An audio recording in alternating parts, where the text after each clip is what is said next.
ইমাম মালিক আল্লাহর ইবাদত গুজার একজন আল্লাহর খাঁটি বান্দা, সারা রাত ইবাদত করে, কিন্তু ইমাম মালিকের পেটে খাদা নাই। সফরে রওনা হয়ে গেলেন, এলেমের সফরে রওনা হয়ে গেলেন। আল্লাহর নবী বলেন, যারা কোরআন হাদিসের এলেম অর্জনের জন্য সফর করে, মান সালাকা তরিকান ইয়ালতামিসু ফীহি ইলমা সাহালাল্লাহু লাহু বিহি তরিকান ইলাল জান্নাহ। আল্লাহর নবী বলেন, যারা ইলম অর্জনের জন্য রাস্তায় হাঁটতে থাকে, আল্লাহ তাআলা তাদের জন্য জান্নাতের পথ আসান করে দেন। ইমাম মালিক এলেমের জন্য মানুষের কাছে দাওয়াতের জন্য হাঁটতেছে।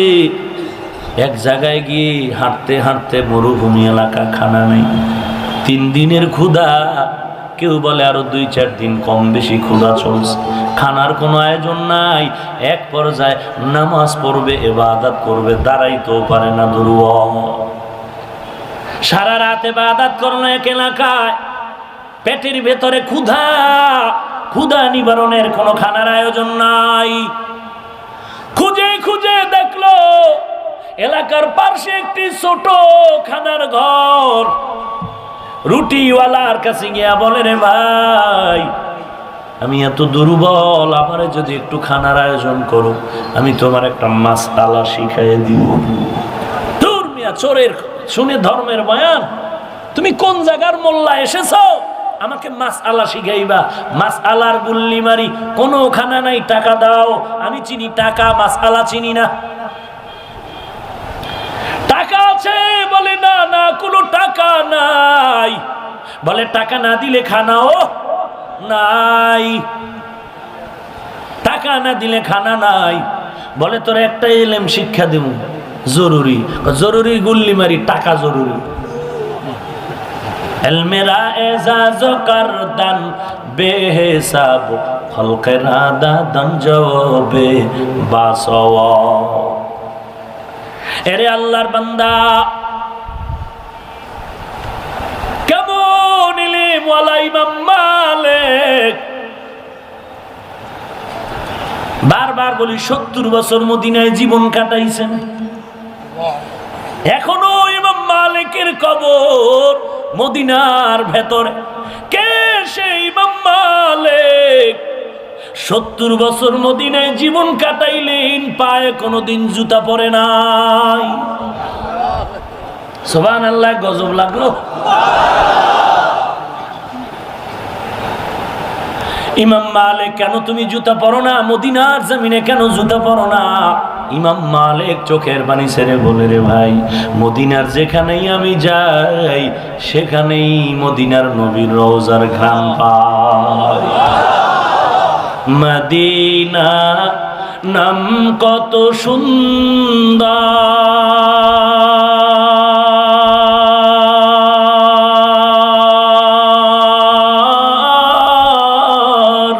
মদিনা কেরে সেবন্ত,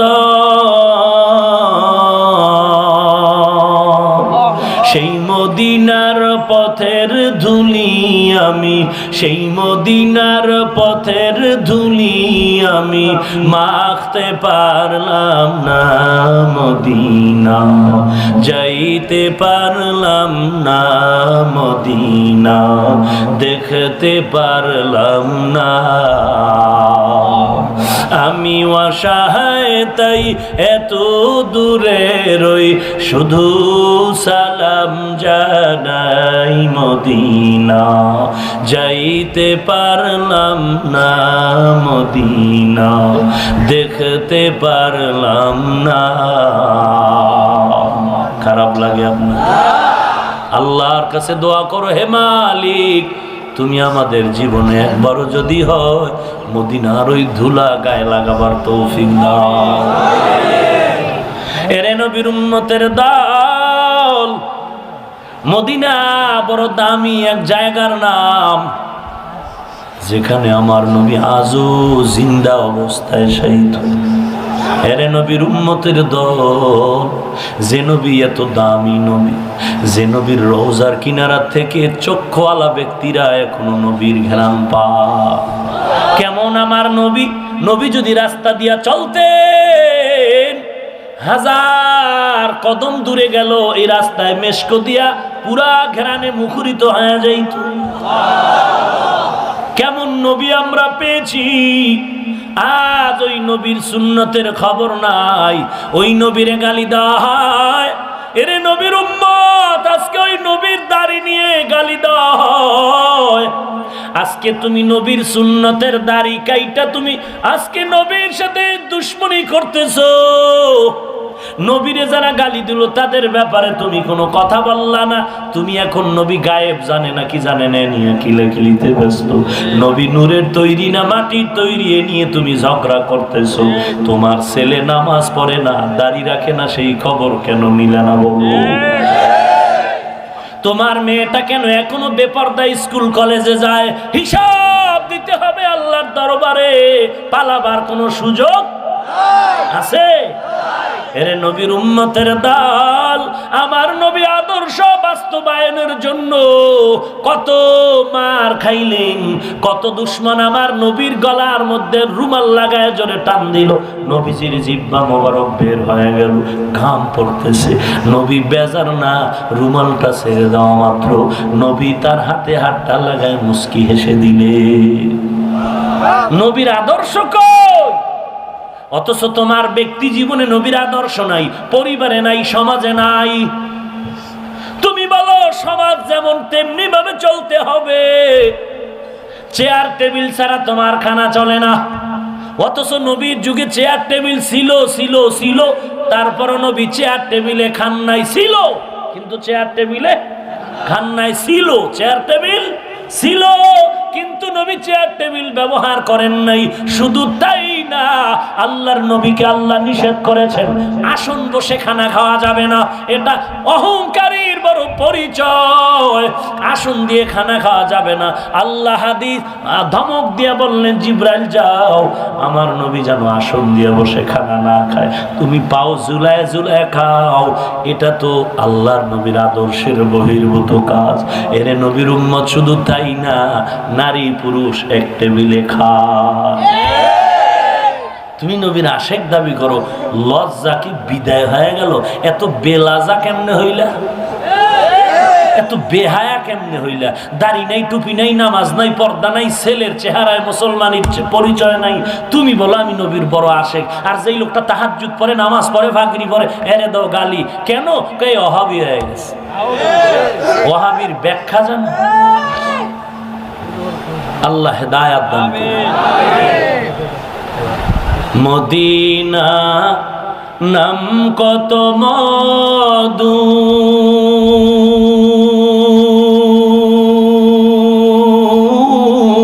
মদিনা আর যে কত দূর।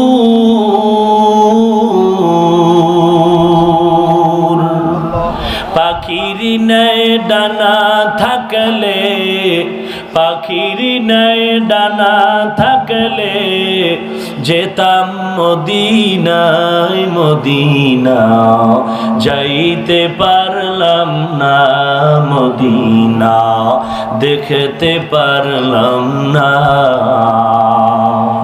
আমি অসহায় তাই এত দূরে রই, শুধু সালাম জানাই, মদিনা যাইতে পারলাম না, মদিনা দেখতে পারলাম না। আল্লাহ আমাদের কবুল করেন। ভাইরা আমার, আর একটু সামনে যাব না মোনাজাত করে দিব? না আজকে দূর থাক, আরো আছে না ওয়াজ আছে আশেপাশে, ওদিন শুনাম। হয় 8 তারিখ, আগামী মাসের 8 তারিখ মাধবদী হাই স্কুল মাঠে না? হ্যাঁ, মাধবদী এসপি হাই স্কুল ময়দানে 8 তারিখ মাহফিল। আহলে সুন্নাত ওয়াল জামাত পরিষদের ব্যানারে ওদিন 8 তারিখ, মনে থাকবে না? আহলে সুন্নাত ওয়াল জামাতের ব্যানারে প্রধান মেহমান নুরুল ইসলাম অলিপুরি সাহেব, মুফতি মিজানুর রহমান সাঈদ দামাত বারাকাতুহুম, আমরাও ছোটখাটো কিছু আছি, সবাই থাকবেন ইনশাআল্লাহ। কারা কারা যাওয়ার নিয়ত করতেছেন দেখি? এক একজনে 5 জন করে নিয়ে যাবেন দাওয়াত দিয়া। রাজি রাজি রাজি? আল্লাহ কবুল করুন। তাহলে ওই দিন বাকি আলোচনা শুনো।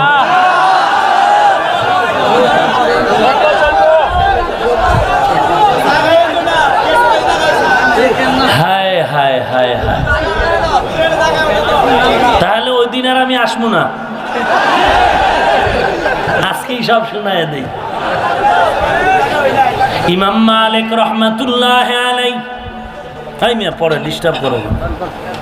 ইমাম মালিক হোটেলওয়ালার সামনে গিয়ে ডাক দিয়ে কই রে, ও হোটেলওয়ালা ভাই, আমাকে একটু রুটির ব্যবস্থা করে দাও, আমি বড় ক্ষুধার্ত, আমার পেটে বড় ক্ষুধা। ঘটনাটা শেষ করি।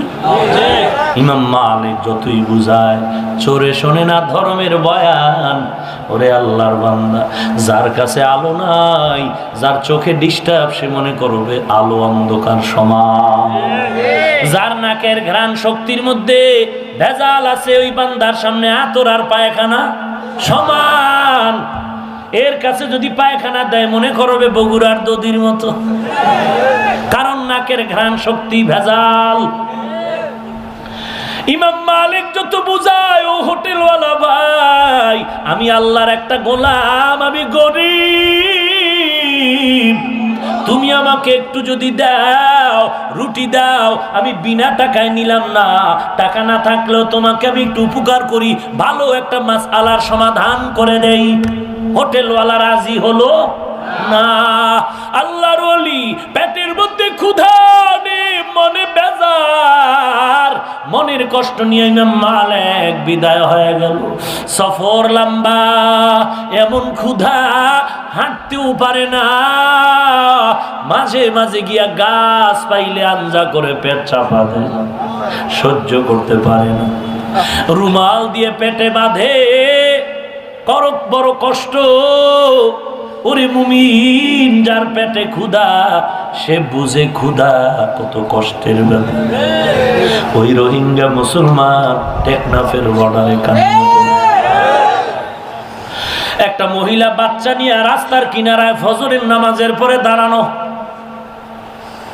জিজ্ঞাসা করা হলো, মা, বাচ্চা নিয়ে তুমি কেন দাঁড়ায় দাঁড়ায় কান্না করো?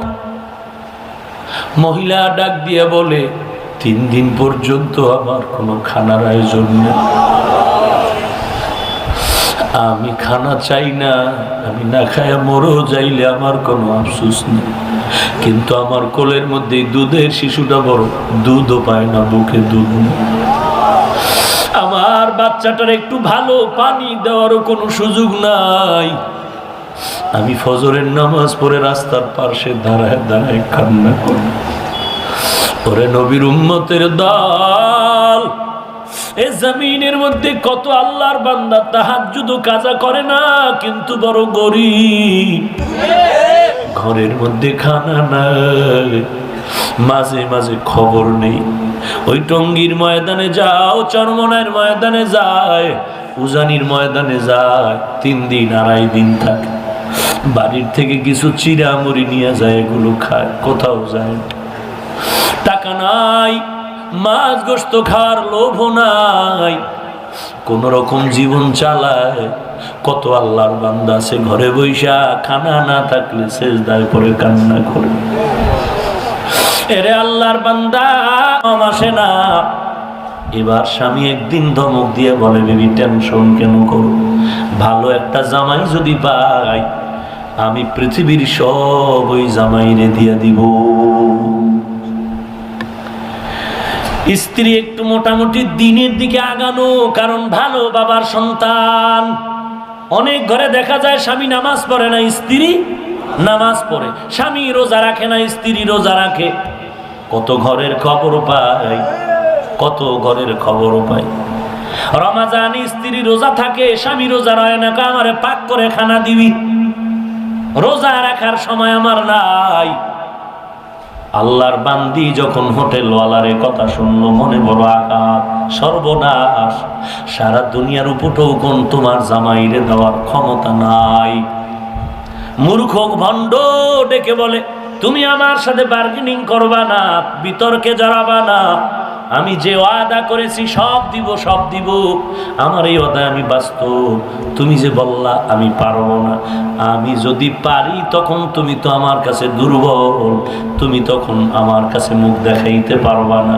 এক পর্যায়ে ধমক দিয়া বলে, বিবি যদি আমি সব বটৌকন আমার জামাইরে দিতে না পারি, পৃথিবীর সব যদি দিতে না পারি, যদি দিতে নাই পারি, তাহলে আমি আজ দায়িত্বহীন ভাষায় শপথ করলাম, শুনে নাও, আমি তোমাকে ওদিন থেকে আর রাখবো না, তালাক দিয়ে দিলাম।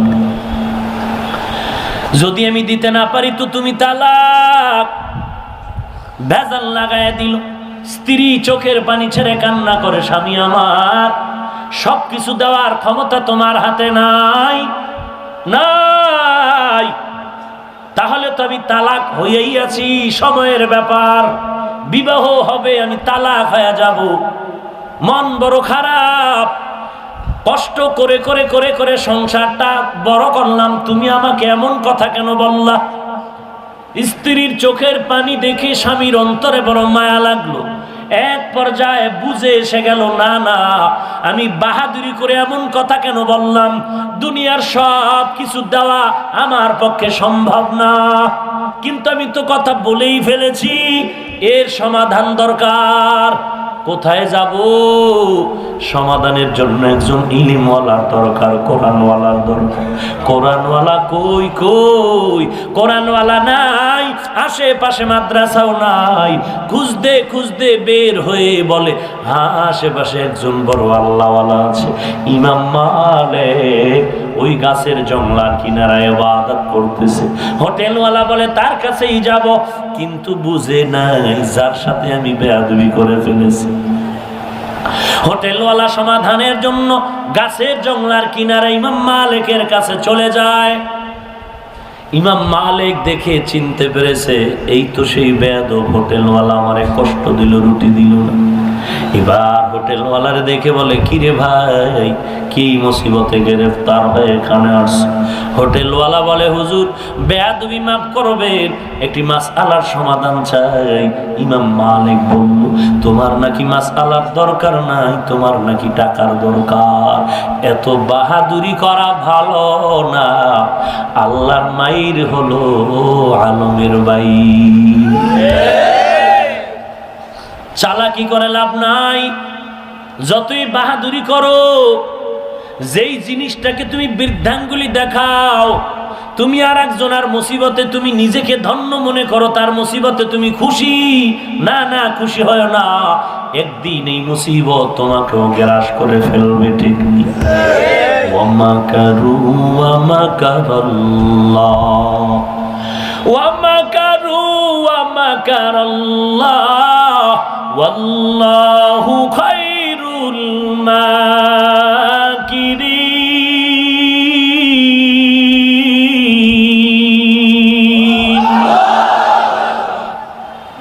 এরে আল্লাহর বান্দা, বাহাদুরি করিও না ও টাকাওয়ালা ভাই, ও ক্ষমতাওয়ালা ভাই। টাকার বাহাদুরি টিকে না, কারণ টাকা হাতের ময়লা, আজ আছে কাল নাই। বাহাদুরিও আজ আছে কাল নাই নাই। টাকার বাহাদুর ফেরাউন কই গেল? টাকার বাহাদুর আমেরিকার বুশ কোথায় গেল?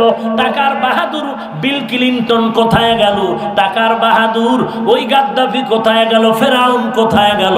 টাকার বড়াই করো না রে ভাই, টাকা কিছুই না, ইজ্জতের মালিক হলেন আমার আল্লাহ। ইমাম মালিকের সামনে দাঁড়ায়া হোটেলওয়ালা কান্না করে, হুজুর বেয়াদবি করে ফেলেছি, মাফ করে দেন। আল্লাহওয়ালা, দিল বড়ওয়ালা, দিল বড়, হিংসা নাই, মাফ করে। বলে কি সমস্যা? বলে একটা সমস্যায় পড়েছি, আমার বিবির সাথে একটা কসম করেছি, আমার মেয়ে বিয়ার সময় আমি সব উপটৌকন দিয়া দিব, যদি দিতে না পারি, আমার স্ত্রী ভেটো দিল, তর্কের খাতিরে বলে ফেললাম, না পারলে তোরে তালাক দিয়া দিব। এবার সমাধান দেন, আমার মেয়ের বিবাহের ব্যবস্থাও হয়ে গেল। লম্বা কথা সংক্ষেপে বলছি, ইমাম মালিক সমাধানের জন্য তার দ্বার প্রান্তে হাজির হয়ে বলে, তুমি তোমার মেয়েটাকে যখন বিয়ে দিচ্ছ, জামাইটারে নিয়া তুমি মেয়েটার সামনে দাঁড় করায়া, স্বামী আর স্ত্রী সামনে দাঁড়াইয়া তুমি সব কিছু দেওয়ার কোনো দরকার নাই, তুমি ভালো হয় তওবা করে নাও, আর তোমার জামাইটারে তোমার মেয়ের সামনে দাঁড়ায় স্বামী আর স্ত্রীর মধ্যস্থায় তুমি এক জিলদ কোরআন শরীফ স্বামীর হাতে দিয়া দাও, জামাইয়ের হাতে, আর বলবারে, ও জামাই, এ কোরআন শরীফ আমি তোমার হাতে তুলে দিলাম, যদি কোরআন হাতিয়া দেও, এ কোরআন হলো সব দুনিয়ার অপটৌকনে কোরআনের মধ্যে ঢোকানো, এই কোরআনটা যদি দিয়ে দেও, কোরআন দেওয়া মানে সব কিছুই দেওয়া। ইলমে রায়ে জাজো করদন বেহিসাব, খলকে রাদা দন জওবে বাসব। ওরে আল্লাহর বান্দা, কোরআন কোরআন কত দামি, একটা অক্ষর পড়লে 10টা নেক।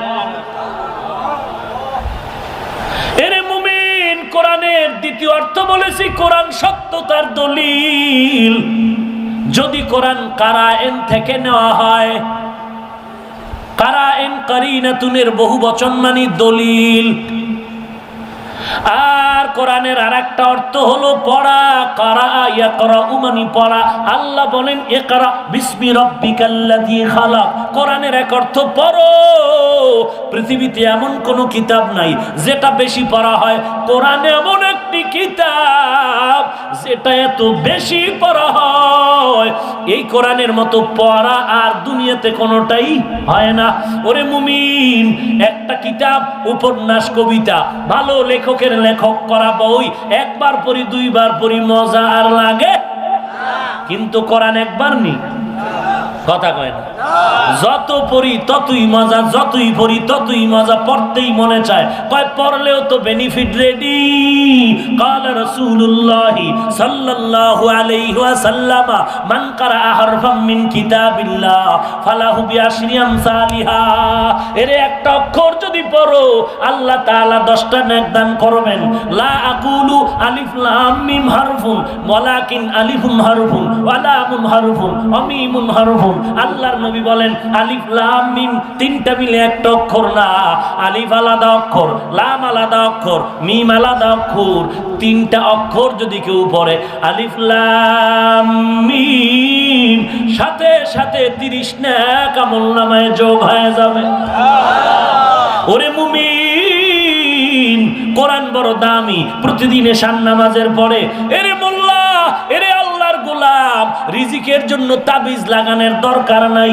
আরে দোকানওয়ালা ভাই, দোকানে বড় তাবিজের দরকার নাই। ব্যবসায় যদি বরকত চাও, ফজরের পরে সূরা ইয়াসিন তেলাওয়াত করো। নিজে পারো না, একটা মাদ্রাসার ছাত্র নিয়ে পড়াও। আর তুমি বলো তুই প্রতিদিন আমার দোকানে এসে সূরা ইয়াসিনটা তেলাওয়াত করবি, আর তোরে আমি হাদিয়া দিলাম 500 টাকা, কমে যাবে? এশার নামাজের পরে বেশি বেশি তুমি সূরা মুলক তেলাওয়াত করো। মাগরিবের পরে সূরাতুল ওয়াকিয়া, ইযা ওয়াকাতিল ওয়াকিয়া লাইসা লিওয়াকাতিহা কাযিবা, যত পড়ো রিজিকের দরজা খুলে যাবে। এশার পরে যদি সময় পাও, ইয়া আইয়ুহাল মুযাম্মিল কুমিল লাইলা ইল্লা কালিলা নিসফাহু আবিন কুসমিনহু কালিলা, পড়ো। যত পড়বা ততই বরকত হয়ে যাবে।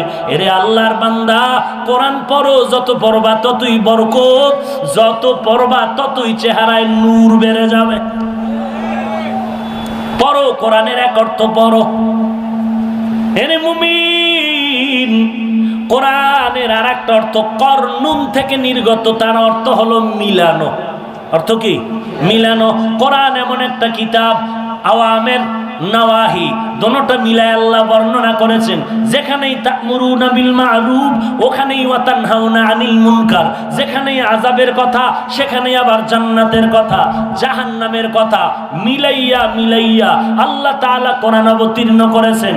নাম্বার 2, ব্যাখ্যা মিলানোর। আল্লাহর নবী এই কোরআনের ব্যাপারে বলছেন, উলামায়ে কেরাম লেখেন, কোরআন শরীফ এমন মিলানো, বলে হেদায়েত, হেদায়াত কোরআনের সাথে মিলানো। বলে কেমন মিলানো? সূর্যের সাথে আলো যেমন মিলানো, ফুলের সাথে ঘ্রাণটা যেমন মিলানো, রুহুটা যেমন বডির সাথে মিলানো, হেদায়াত কোরআনের সাথে মিলানো। এর মুমিন, সূর্যের আলো একদিন আলাদা হয়ে যাবে, ফুলের ঘ্রাণ একদিন নষ্ট হবে। কোরআনের সাথে যেই হেদায়াত নামের আলোটা মিলানো, এই হেদায়েতের আলো কোনোদিন আলাদা হবে না। ওরে মুমিন, এই কোরআন পড়ো, কোরআনের এত দাম। হাসরের ময়দানে কুদরতি লিফট আল্লাহ বানায় বলবে, এ কোরআনওয়ালা কোরআন পড়।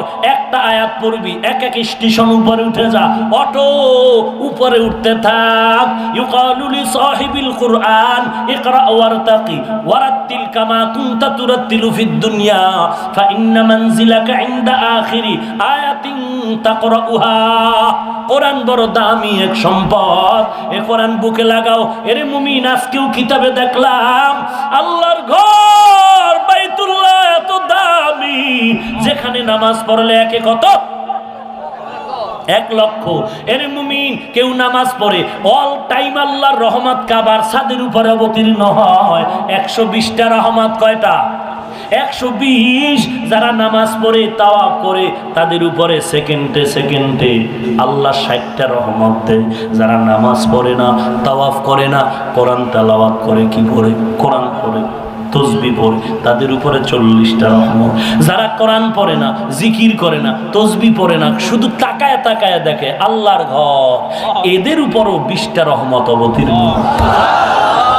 মুফাসসিরিনে কেরাম এই হাদিস থেকে দলিল পেশ করলেন, আল্লাহর ঘর, ওরে আল্লাহর ঘর, ওখানে যদি শুধু তাকায় থাকলে সওয়াব হয়। আল্লাহর কালাম তো এটা কালামুল্লাহ। এর মুমিন, কোরআন শরীফ পড়তে যদি নাও পারো, তাকায় থাকলেও তোমার সওয়াব লেখা হয়। তুমি যদি কোরআন তাকায় তাকায় বলো হাযা কালামু রাব্বি, এটা আমার আল্লাহর কালাম, এত তাকায় থাকলেও সওয়াব। অতএব যেই মুনাফিকেরা বলে কোরআনের অর্থ না যাই না পড়লে লাভ নাই, এরা চায় উম্মতের থেকে কোরআন দূরে সরায় দিতে। আমি চ্যালেঞ্জ দিয়ে বলছি, পড়তে পারো না, তাকায় তাকায় থাকলেও সওয়াব। কোরআন শরীফ যারা পড়তে পারেন না, ফজরের নামাজ পড়ে কোরআনটা খুলে একটু তাকায় দেখেন, ভিতরের লেখাগুলো বুঝেন আর না বুঝেন, তাকায় যদি দেখেন এটাই তো আল্লাহর কালাম, হাযা কালামু রাব্বি, এতেও সওয়াব। আরে আল্লাহর বান্দা, অতএব এই কোরআন সিনে লাগাও। এ যুবক, সহিভাবে কোরআনটা পড়ো। এ কোরআনের কারণে আজ আমার দাম, সামান্য কাপড়ের দাম নাই, কোরআনে লাগলো গিলাপ নাম হলো, দাম বেড়ে গেল। কাঠের দাম নাই, কোরআনে লাগলো দাম বেড়ে গেল। আমি বান্দার দাম নাই, কোথায় আমার বাড়ি? বরিশাল কুয়াকাটা। আজ এত মানুষ, বসারও জায়গা নাই, দাঁড়ানোরও জায়গা নাই। কত দূর থেকে এত মানুষ আসলো খানার জন্য? না না, একমাত্র নবীর সুন্নতের আকর্ষণ আর কোরআন শরীফের বরকত। অতএব আল্লাহর কালাম সিনায় লাগাও রে যুবক। 5 ওয়াক্ত নামাজের ওয়াদা করো, কোরআনটারে বুকে লাগাও। আমি আজকে ফতোয়া দিয়ে গেলাম, না পারলে তাকাইলো কি হবে? সওয়াব হবে। শিখো, কোরআন শুদ্ধ করে পড়ার চেষ্টা করো এবং কোরআনওয়ালাকে মহব্বত করো। কোরআনওয়ালাকে মহব্বত করলে তোমার জীবন ধন্য হয়ে যাবে। একজন আল্লাহওয়ালারে বন্ধু বানাও, সহিভাবে কোরআন পড়ো, নামাজ পড়ো, মা বাবার খেদমত করো, মুরব্বির সাথে বেয়াদবি করিও না, দেশের বিরুদ্ধে কোনো ষড়যন্ত্রে লিপ্ত হয় না। তাসের আড্ডা, মদের আড্ডা, জুয়ার আড্ডা, ক্যারাম বোর্ড, লুড্ডুর আড্ডা ছেড়ে দাও। ও পর্দার অন্তরালের মা, আপনি তো কোরআনওয়ালার মা, আপনি তো হাফেজে কোরআনের মা। ও মা, আপনি তো আলেমের মা, আপনি তো আব্দুল কাদের জিলানির মা, হাফিজি হুজুরের মা, নবীদের মা, সাহাবায়ে কেরামের মা। আপনার মান সম্মান, এত মর্যাদা মা, কত দামি গো মা। মনটা কি চায় না একজন হাফেজের মা বাবা হয়ে কবরে যাবেন? আল্লাহর কাছে কান্না করেন, দোয়া করেন, আল্লাহ নেককার সন্তানের মা বাপ বানায় দাও, মৃত্যুর পরে যেন সন্তান জানাজার ইমাম হতে হতে পারে। আজকে থেকে তওবা করো মা, প্রয়োজনে কোরআনটা নিজেও শুদ্ধ করে পড়ার চেষ্টা করো। মহিলা মাদ্রাসা আছে না?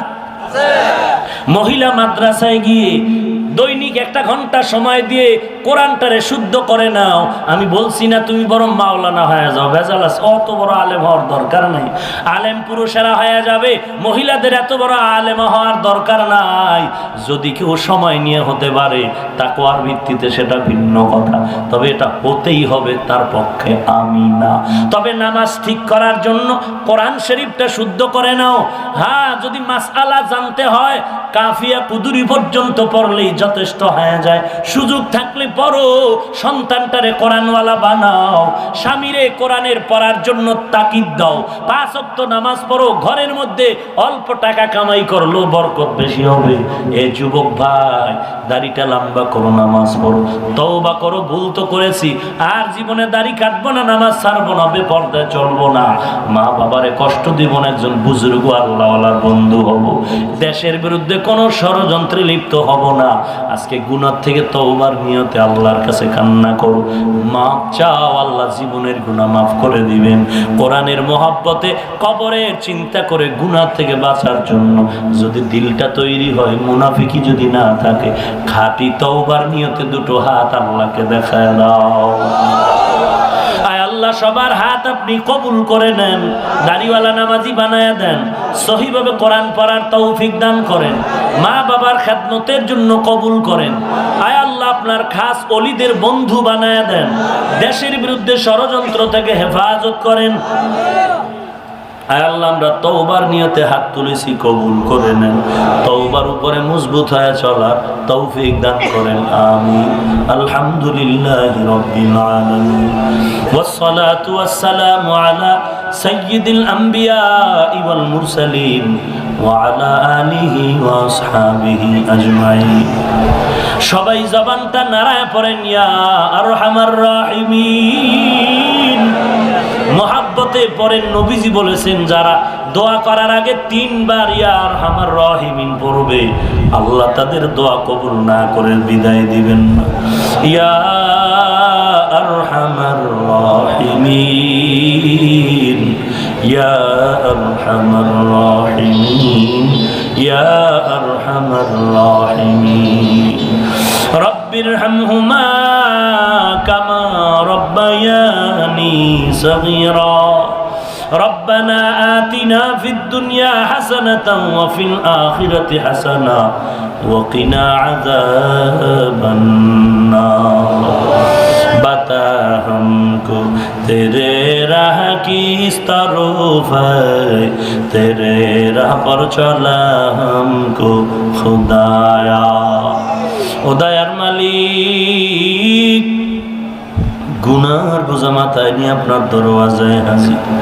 কুদরতের নজর দিয়ে দেখেন কত ওলামায়ে কেরামরা হাত তুলেছেন, কত দাড়িওয়ালা নামাজি মুরব্বী হাজী সাহেবরা হাত তুলেছেন, কত যুবক ছাত্র ভাই, কত ছোট ছোট বাচ্চা, কত ব্যবসায়ী শ্রমিক, কত পর্দার আড়ালের মা বোনেরা হাত তুলেছেন। রে আল্লাহ, আমরা টাকার লোভে আসি নাই, জাহান্নাম থেকে ক্ষমা চাই।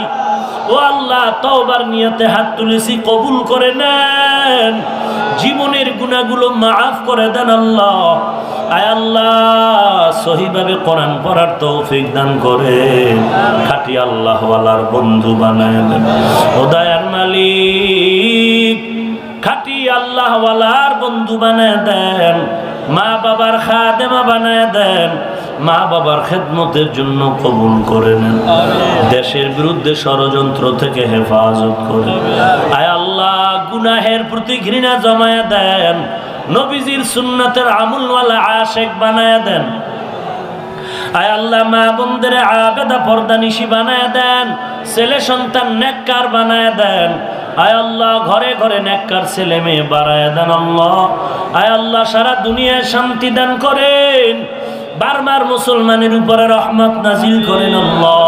আমার দেশে যারা আছে কবুল করে নেন, যারা দান সদকা করে ত্রাণ দিচ্ছে তাদের কবুল করে নেন। আয় আল্লাহ, কুদরতি ফয়সালায়